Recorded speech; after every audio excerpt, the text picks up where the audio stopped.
ऋतु चौधरी, अभी कुछ देर पहले प्रधानमंत्री ने ट्वीट किया है 25 जून 1975 इमरजेंसी का वो दिन जब इसकी घोषणा की गई थी। तो यहां पर प्रधानमंत्री साफ तौर पर लिख रहे हैं कि भाई हमारे संविधान के प्रति उन लोगों को प्यार जताने का कोई अधिकार नहीं है जिन्होंने खुद संविधान का उल्लंघन किया है, जिन्होंने उस संविधान को कुचलने की कोशिश की।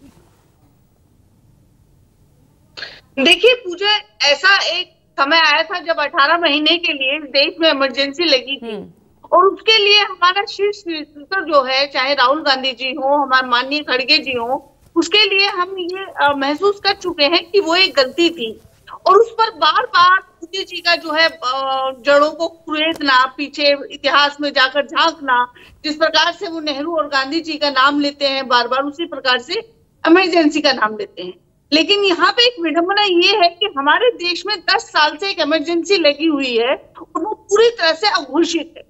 ये वही इमरजेंसी है जब नरेंद्र मोदी जो है प्रधानमंत्री की शपथ लेते हैं और शपथ लेते ही तमाम लोकतंत्र की जो है अवमानना करने का काम करते हैं, संविधान की अवमानना करने का काम करते हैं।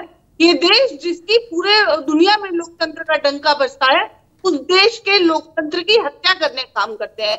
ये इसी देश में होता है कि 13 महीने से मणिपुर चल रहा है और जो प्रधानमंत्री जी है मणिपुर का नाम बोलने का नाम नहीं लेते हैं।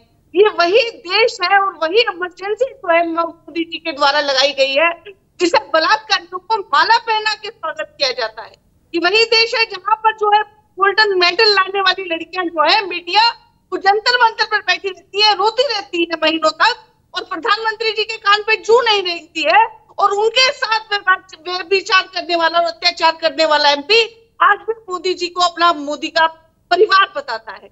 ये वही इमरजेंसी का क्षण है जहाँ पे 150 सांसदों को जो है निलंबित कर दिया जाता है और उसके बाद जो है संसद में बिल पास किए जाते हैं। ये वही अघोषित इमरजेंसी का काल है। लेकिन अब तो हालात बदल गए ना ऋतु चौधरी, अब हालात बदल गए हैं।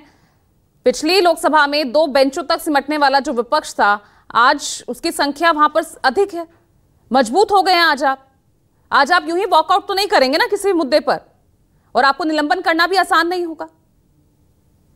देखिए पूजा, ये इस देश के लोकतंत्र की खूबसूरती है कि आज उसी घमंड को चूट जो है जनता ने किया, जो 400 पार का दावा करते थे और जो ये कहते थे कि 400 पार दीजिए, हम संविधान को बदलने का काम करेंगे।